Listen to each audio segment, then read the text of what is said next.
The men's lead semi-finals took place this morning, and within it we saw some big and unexpected names knocked out. It featured a route that was a bit tougher than any of us, including commentators Shauna, Coxsey and Matt Groom, and likely the competitors, were expecting. It featured a strength-sapping start through the white holds, leading to a cruxy section on pink crimps. After that, there was an awkward series of campusy moves on blue blobs, leading to black crimps and side pulls above. Much like within the bouldering, Team GB climber Hamish McArthur showed the way early on within the competition, making it through both the white section and that pink crimpy section into the blue campusy section. Here he became unstuck. It set a high benchmark, but the question was, would it be high enough to see him within those top 8 positions and therefore get into the final? Now, from our perspective watching, we very much wanted this to be the case. It would be great to see a British athlete in the final. But given how early Hamish came out and how many other top seeded climbers were yet to come, was he high enough? We weren't sure. However, it soon became apparent that the route was indeed pretty difficult, and nobody was making as much progress as Hamish. Lead climbing also seemed to bring out the nerves within the competitors, more so than the bouldering. And the main reason for this is simply that within lead, you only get one shot, and once that's done and you're off, it's over. As a result of this, the stakes felt extremely high, and some climbers, including the likes of 2-time World Cup gold medalist Jesse Gruper from the USA, came unstuck much lower down than we would have expected him to. The next major breakthrough on the route came when Alberto Ginés-López, the defending Olympic champion, stepped up onto the mats. Alberto made much smoother progress than anyone else had through those early sections, cruising through the blue and into the section above, where he came off at a new high point for the day. And this made him a very likely candidate to go through to the finals. What proceeded was not what any of us had expected. As each of the higher seeds came out, what we'd anticipated was that everyone would be getting higher and higher up the wall, and that we might even see a top. However, what actually unfolded was that some of the big names, some of the biggest names, Tomoa Narasaki and Alex Magos, fell from significantly lower down the route, particularly throughout that section on the pink crimps, which seemed to result in a lot of foot slips and loss of core tension. What seemed to be a common theme was that that initial white section was taking more out of people than maybe they'd anticipated when setting the route. And this meant that they were getting into that cruxy pink section already quite tired. And it seemed very fluffable, particularly with your feet. You had to be incredibly precise. And this made for quite terrifying watching, given that some of the big names and most celebrated athletes had already fallen at that point.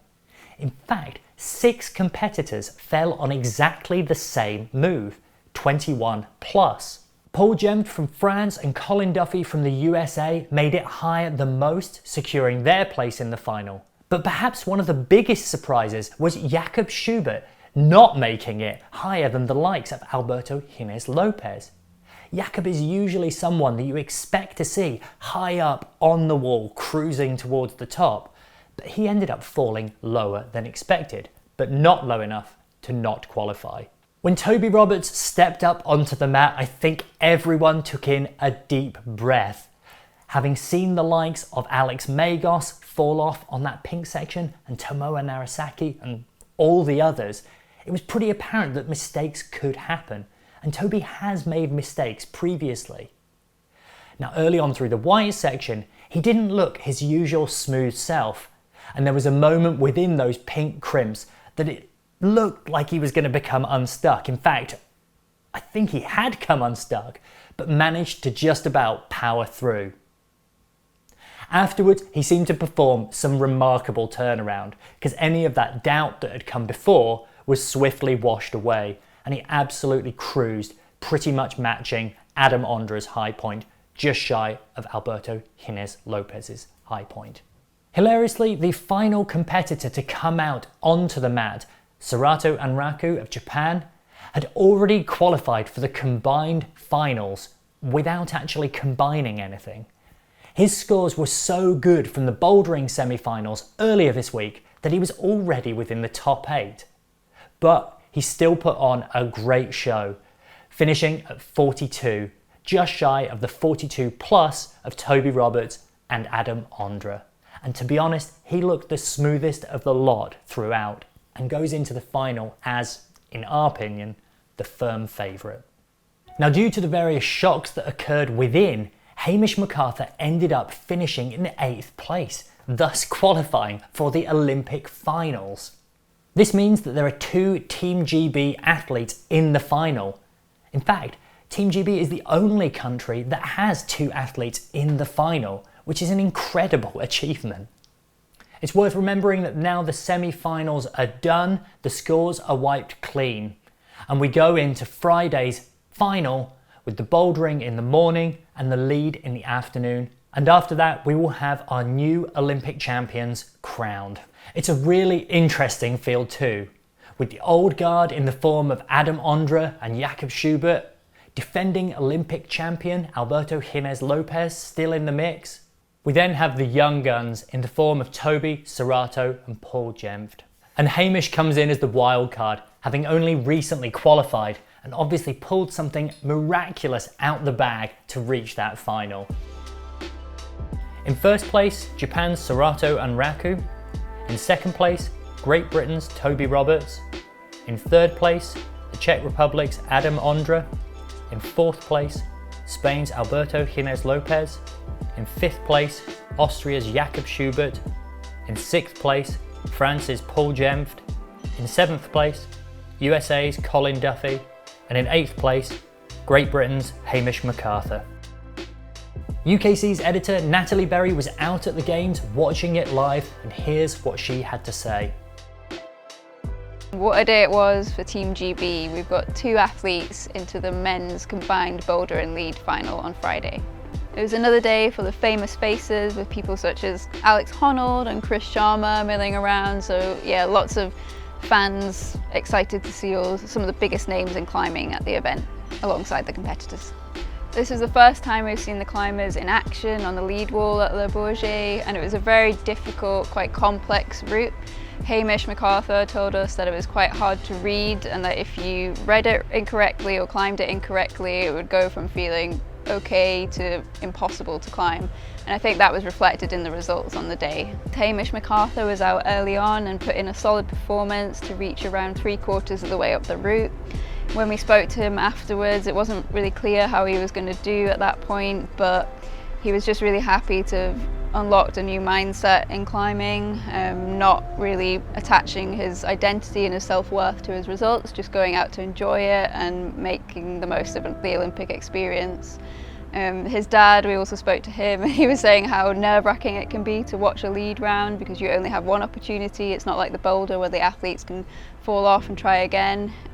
But he said he was just so proud of Hamish for keeping it together, keeping a cool head, and ultimately qualifying for an Olympic final. There were a lot of surprise early falls from top lead climbers, including Alex Magos and Sam Abazu, who's a home favourite. And both of them looked really disappointed in themselves after their performance. It was just a tough day out for them, I think. As we said the other day, the boulder round seemed to suit lead climbers quite well, and then today it was the lead climbers who've gone through to the final in combined, because their points from bouldering were quite condensed and their performance on the lead wall today added together resulted in them qualifying, and all 8 of them are top stalwarts in the lead climbing competition scene. So yeah, no boulderers in the mix, unfortunately. We had to wait until the second to last climber to watch Toby go out, and after a few heart in mouth moments, he got up onto the head wall and did more than enough to qualify, finishing in 2nd place overall.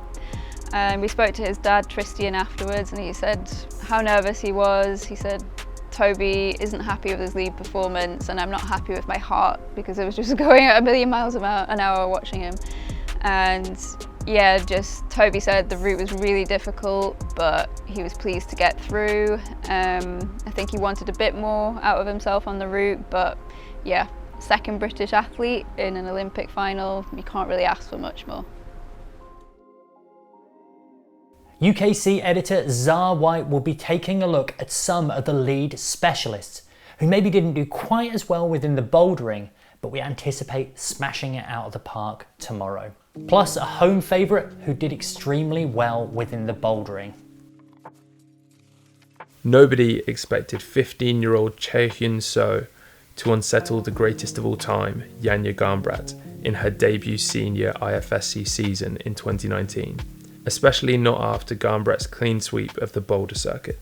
In Villars, Chae-Hyun made herself known by finishing in second place, just one move behind Janja most of the way.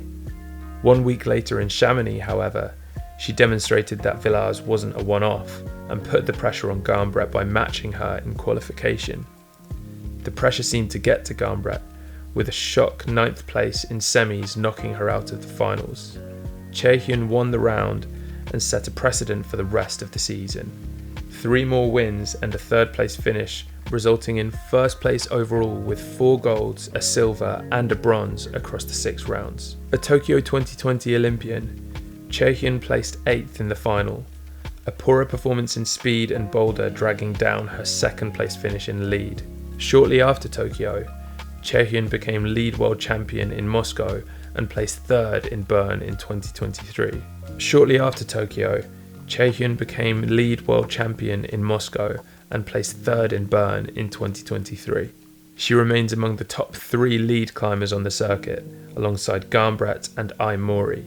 Initially considered an endurance climber, Seo has improved her boulder strength and power to become a more well-rounded athlete. Japanese prodigy Ai Mori took everyone outside of the youth circuit and her home country by surprise when she placed 3rd in the IFSC Lead World Cup in Villars in 2019. Although she was already a World Youth and Asian champion, Ai's rapid rise to the podium, hot on the heels of Janja Garnbret and Chae-Hyun Seo, made her one to watch for the rest of that season and ever since. As one of few women to have beaten reigning Olympic champion Garnbret in lead, and one of fewer still to have done so on multiple occasions, Ai is an exceptional athlete who has often been overshadowed by Garnbret's dominance. In 2022, she came into her own, beating Garnbret on home turf in the IFSC Lead World Cup in Koper, Slovenia, in what was her first international event since 2020. She repeated the feat a week later in Edinburgh, confirming that her bronze in 2019 was a sign of things to come and that her win in Koper was not a fluke.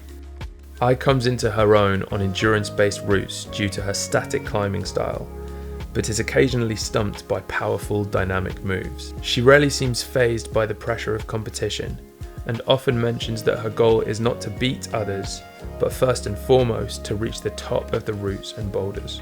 In 2023, she won the IFSC Lead World Championships in Bern, becoming the first Japanese athlete to win a World Championship title in lead. After being disappointed at missing out on the home games in Tokyo, Ai expressed that her goal was now to win gold in Paris 2024, something that her mentor Akio Noguchi has said she is capable of.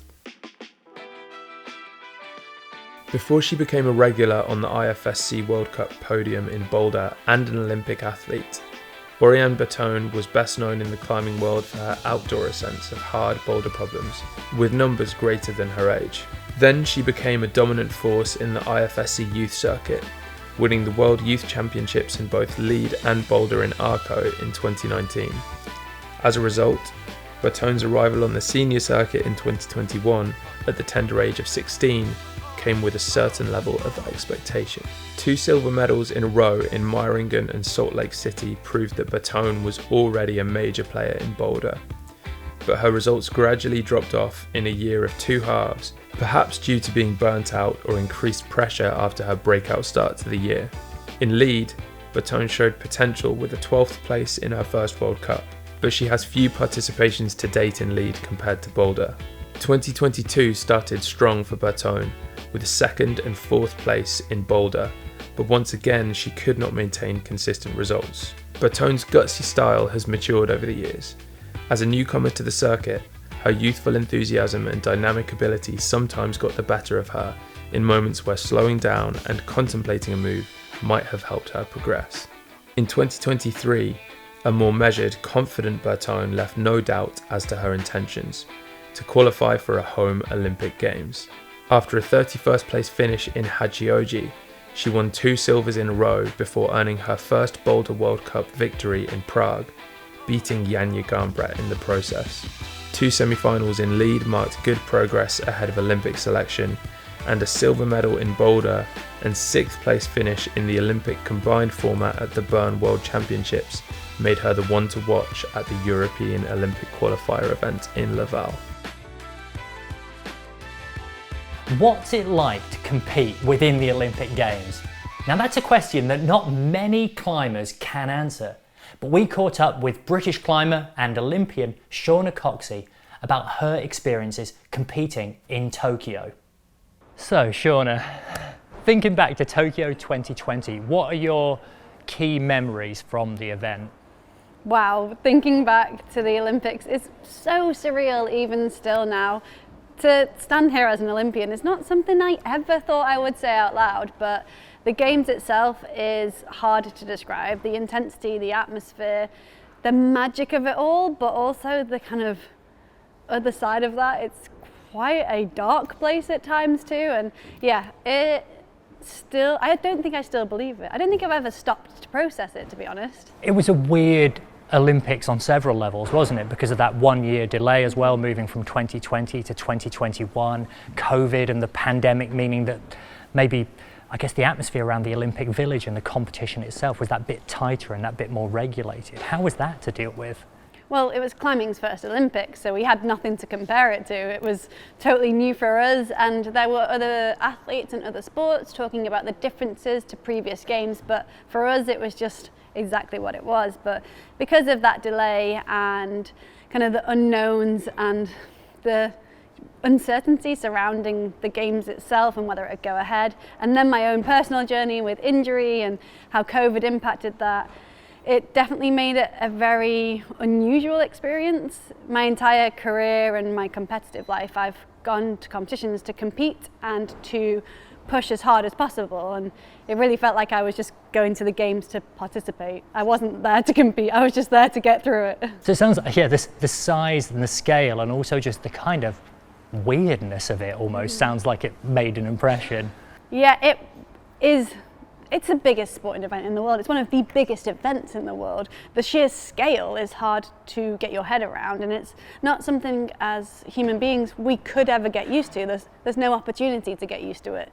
The Olympics is every 4 years, and it's bigger than anything you could ever imagine. So yeah, it's definitely not a familiar or comfortable space, I would say. Yeah, I was just about to ask, how does that affect you then? Because you obviously seasoned when it comes to IFSC, World Cup, competitions. That's your bag. You've been there, you've done it, you've won it. What psychological element does the Olympics bring in then, being this, as you say, it's the biggest sporting event on the face of the earth? It really does just mount or intensify absolutely everything. The pressure is mounted on, the kind of environment is a way more high pressure, high stress environment in itself. And then the stakes are higher, like Olympic medals make people's careers, make people's lives. So that is always looming. I guess for me to be in a state where I wasn't feeling like I was trying to perform for the best event of my career. I pretty much limped to the finish line. I tore my meniscus 4 days before the Olympics, which I never really talked about actually, and shouldn't have been able to walk, but there was no way I was getting that close and not performing. So for me, it was about getting off the ground quite literally, because until you pull off the ground or until you perform, you're not an Olympian. You could make it all the way to the games, you could be in the athlete village, but unless you compete, you don't become an Olympian. And that is a good title to have alongside your own name. Yeah, exactly, and I got the tattoo, so had to do it. But yeah, it's definitely a crazy place, but I think there's a lot of talk about it ahead of the games, and people do discuss it, so you have some sense of this looming unknown and intensity And it is amplified, I think, when you get there more than you could imagine, but at least there's an awareness of it. I think your retirement, did you announce your retirement just before, around the time of you tearing your meniscus, or was it just after? It was around that. I don't know, actually. It speaks volumes that neither of us can remember, I Shauna. knew, I mean, there's quite a lot's happened since then. A lot has happened. I knew that I was going to retire after the Tokyo Games the moment I decided to compete at the Tokyo Games, which was obviously a few years before. So I actually nearly stopped doing comps in 2017 when I won my second world title. Because I wanted to win the overall world title, and I did it, and then did it again, and was a bit like, what now? Where'd you go? And the reason I went for the Olympics was because my husband wasn't ready to have babies. So I was like, I don't really know what else to do. So I thought I'd try and see if I could get to the Olympics. I was just about to ask, that was my next question. What did retirement look like for you? But you've answered it just there. My biggest regret in my career is using the word retirement, because what I didn't appreciate is that in most sports, if you retire, you're done with that sport, whereas our sport's quite unique and much more of a lifestyle sport and has the element of outdoor too.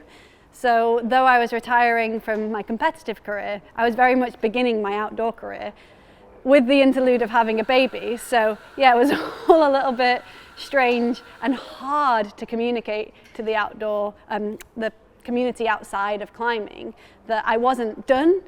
And because I was having a baby, it also meant I wasn't done. It only feels like now I'm starting to prove that. Yeah, like, finally. It speaks volumes, Shauna. I think we've actually reported on, we probably featured you in more news reports within the last few months than we did even when you were at the height of your powers comp climbing, because of just the frequency with which you've been, well, just smashing like top end eights. How's that recovery process been? Because from the outside looking in, it looks dramatic. Yeah, for me, getting the lead up to the games was so intense physically, mentally, emotionally. I actually don't know anyone who went to the games, and I mean gold medalists down to people who didn't compete very well, and that includes coaches, physios, everybody who didn't have some sort of dip post games. It's kind of impossible with such a high. So being in that space was really intense, but I mean, within a month I did the Olympics, my husband published a book, we got married and got pregnant. So it was quite an intense month, so I didn't know what I was exhausted from, in all honesty. My recovery from pregnancy and birth looked a little different because I had a great experience pregnancy and birth-wise, and I then had double knee surgery when Frankie was 6 months old, which I would not recommend at all. Top tip. Yeah, just don't have double knee surgery with a 6-month-old. So my recovery from that was a lot longer than I'd anticipated.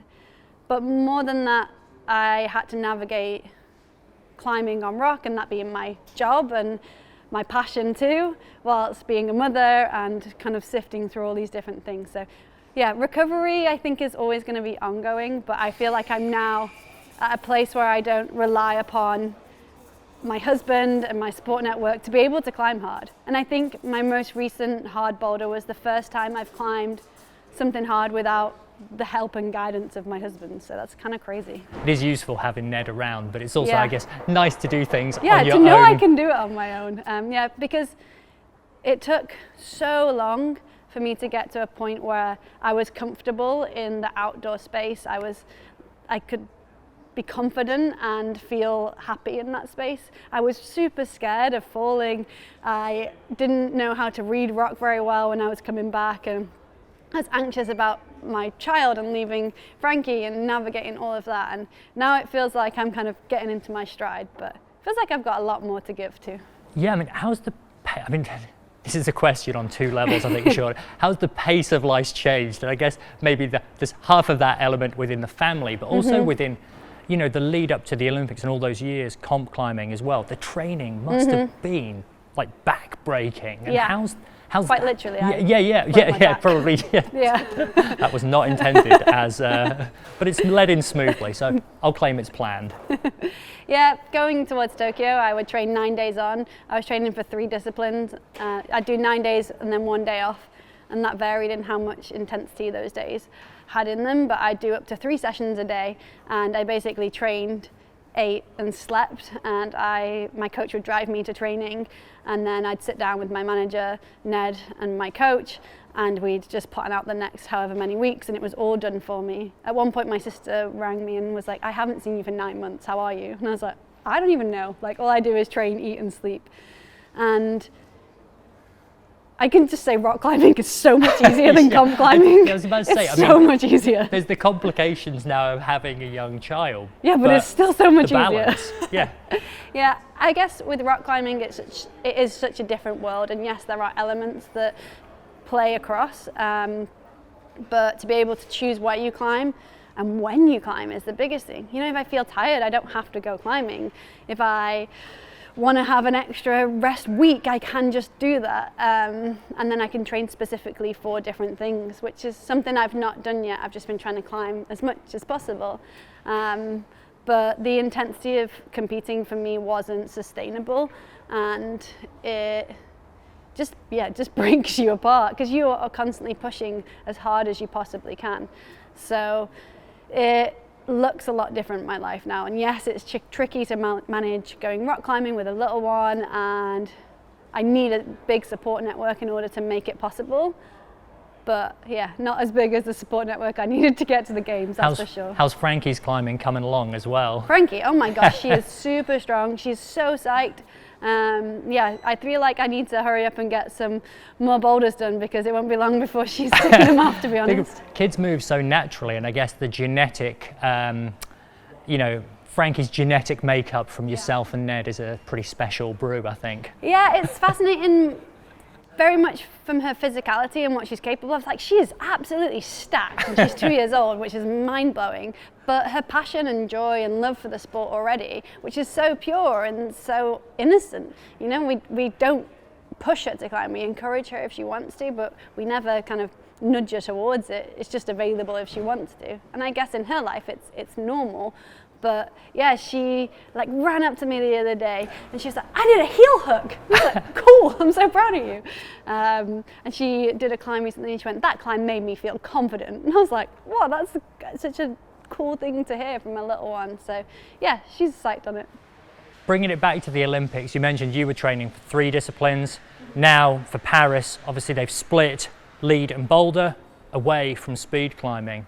That for me feels like a much more natural fit. Yes, I agree. From your perspective, any thoughts on that split and the change in the direction in which it's gone as a result? So in Tokyo we had speed climbing, lead climbing and bouldering, obviously all under that one medal. Training for that is impossible and it's unpleasant and it doesn't make sense. Speed deserves its own set of medals. It's a very different sport to train for. It's a closed skill, it's a rehearsed skill, and it's exciting and it belongs at the Olympics for sure, 100%. And I urge everybody to watch it because it is such a show. And then lead and bouldering, the dream would be to have separate medals for those disciplines too, but in wake of having that, it makes sense to combine them. The way the lead and boulder event works isn't perfect, and everybody knows that. And the point system kind of can favour different disciplines at times, and sometimes it works better than others, but it is a really important step for our sport, with the dream being that in LA at the next games we do have those 3 medals. That decision hopefully comes in March next year. So you're commentating for Paris 2024. What are you looking forward to most, aside from not competing in it? I'm actually really looking forward to not competing in it. It is so nice to be on the other side. Yeah, I'm entirely content with my decision not to pursue a spot at Paris, and like really happy with where my climbings are. And I love being on the mic, and I'm part of the presenter team for Eurosport. So I'm chatting with other presenters about other sports and on some of the shows too, which I'm really looking forward to, like analysing some other sports and different performances from athletes outside of our world. But of course, I just can't wait to see our sport on that stage, all 3 disciplines being represented, and knowing that we have paraclimbing in the Paralympics in LA going forward as well. I think that it's an exciting time for our sport. There's so much going on, there's so much buzz. I think the thing I'm most looking forward to is just seeing the look on the athletes' faces and seeing them experience it. And I think more so those who weren't in Tokyo, so those who are becoming Olympians, that moment when they step off the ground and it all becomes real. And back in 2021, would you have believed someone if they had told you that we would have seen 4 British athletes No. on the roster? And I don't mean that in a bad way. Yeah. I just couldn't believe it then, because the amount of fight and effort it took for me to get there, and there was no one else kind of seemingly too close at that time. And also 4 years on, you just don't know what the situation's going to be.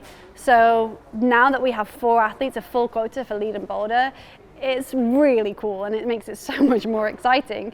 I think as a non-biased commentator, of course I don't mean that, but yeah, it's absolutely epic, and I think a true testament to all of those athletes, because it's such an arduous journey.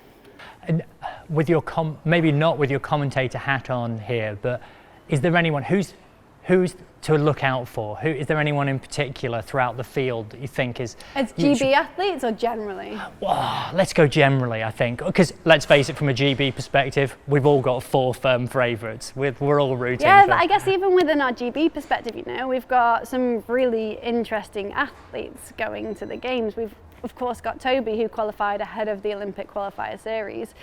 He qualified at the European Championships, and he's got his ticket secured way ahead of the game, so his preparation will look a lot different to the other 3 British athletes we've got. He's won a Boulder World Cup, he's won a Lead World Cup. Not many athletes can say that. I've never been able to say that, and not many can at all. So in terms of when you're looking at medal contenders and when you're looking at finalists, you would naturally put Toby on that list, I think.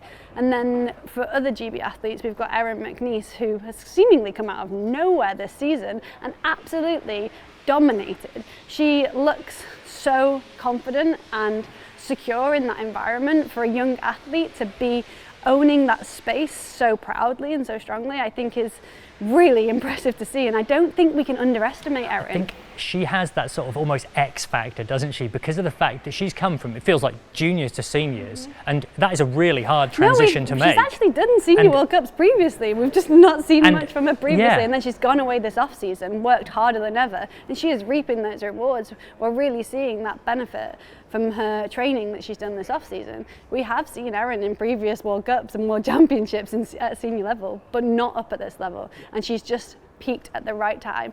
But not just that, she's really able to be confident and have a maturity in that space that is kind of unprecedented for athletes who haven't had that kind of lead up into it. So I think, yeah, you really can't underestimate what she's capable of in the games. She's also in the zone of doing well, isn't she, I guess? It's like when you've got that back-to-back finals and your back-to-back success. Place to be. Yeah. Because when it doesn't go well, you've got to be able to handle that side too. But I don't expect that to happen anytime soon. So that's ones to watch out for from a GB perspective. In terms of the wider field? Well, we can't not talk about Janja Garnbret, can we? You know, you can't talk about the Olympics and climbing without mentioning Janja's name, because she is the Olympic champion. We also have Alberto qualified, who's the Olympic champion for men. But there's a lot of athletes hot on his heels. You've got some legends like Jakob Schubert, Adam Ondra, who are qualified. But you've also got a lot of younger athletes and some unknowns, or relatively unknown athletes that could easily take it, just as Alberto did, you know. So I think in terms of the lead and boulder, you'd be hard pushed to say Janja doesn't have it, but what pressure she has coming in, you know, it's absolutely crazy. And then you think about the athletes that qualified in the first stage, you know, you've got I. Murray and Jessie Pilz, you know, they are not athletes you can write off. So it's going to be a really interesting show. And then in terms of speed, wow, it's just so hard to say, I think, because of the way the format is. We've got Alexandra Miroslav, who is the current world record holder. She was in Tokyo, I was sat right next to her, and she wants to be Olympic champion. She was ready for speed to have its own medal back then, and she's just been fighting every single day for that. So yeah, all eyes will definitely be on her. But she did falter at the first Olympic qualification, so we know it can happen. It's never really happened before for her, but it can happen now. And then in the men's, I can't call it. I really can't. Even as we're talking about this now, I am actually feeling myself becoming more anxious and stressed, because it's going to be, it is going to be amazing to watch. And I think it is just going to be a better event as a result of that split as well. It's like more for each athlete, be that in speed or lead and boulder. Yeah, I do think it is a really important step. And you know, there's talks of if we did get the opportunity for more medals, would we keep the combined? Would we have 4 medals? although I don't know how likely it is to even get 3. But you know, the talks are happening, and I quite like the combined. I think it is a really impressive test, and I do think it's a great separation to have speed with its own set of medals. It does, the discipline deserves it. Coming back to you and your own personal climbing in the next few months, I mean, you've been rattling through the 8B pluses and there's obviously 8C on the horizon. You mentioned going back to Switzerland again. You know, what is on the menu for the next few months? Yeah, I definitely want to see like what's possible for me and how hard I can push. I feel like this year I've done more 8Bs and 8B pluses than ever before in my life, and you know, it's got to the point now where I feel like I'm ready to try something harder. I don't know yet what that looks like in the UK, but abroad there's climbs that I want to do, so I'm decided to squeeze in a trip to Switzerland ahead of the games because the conditions aren't or quite short window for the climb I want to try. So I'll go and try Hazel Grace Sit, which gets 8C/8C plus. Not a big fan of the slash gates, but I'll take it at 8C/8C plus. I'm fine with that. I'll take either one. It's an indication of the direction in which you're traveling. Exactly. And then there's a bunch of other 8Cs that I have checked out and I just need to wait for the kind of right time of year for. But I don't think I've spent more than 2 sessions on anything this year. I've not got my teeth sunk into a project. Which is crazy, Shauna. It's crazy how there was several weeks where it felt like we were only reporting on your ascents because they were just coming so thick and fast. Yeah. The speed, I guess, you know, what you're doing is drawing upon the fact that you'll put, when you're climbing career, into a really stressful environment where basically you've got to make quick decisions, you've got to read things rapidly and basically execute perfectly. And the I fact quite like trying to climb things fast though. I've never had a project, I've never tried to do something more long term. So for me, if I can do the moves on it, then I should be able to do it. And if I can't, I'll go train and get fitter and then come back. I've not been very motivated to sit under something and try hard. Not that there's anything wrong with that, it's just not my style or my preferred style to do stuff. And I think I've been working within my comfort zone for this entire year, so I feel like maybe it's time to step out of that, which I do appreciate. Sounds ridiculous because I never thought I'd be stood here saying I've done like however many 8Bs and 8B pluses and they feel pretty chill, you know. I've not felt like I've tried super hard yet, and Hazel Grace Sit for me is something that I'm really passionate about because it's a beautiful line. It's in an amazing place. And also I couldn't reach the stand, so I actually had to start the boulder on one of the sit holds. So I only have to add one move, so that'd be cool.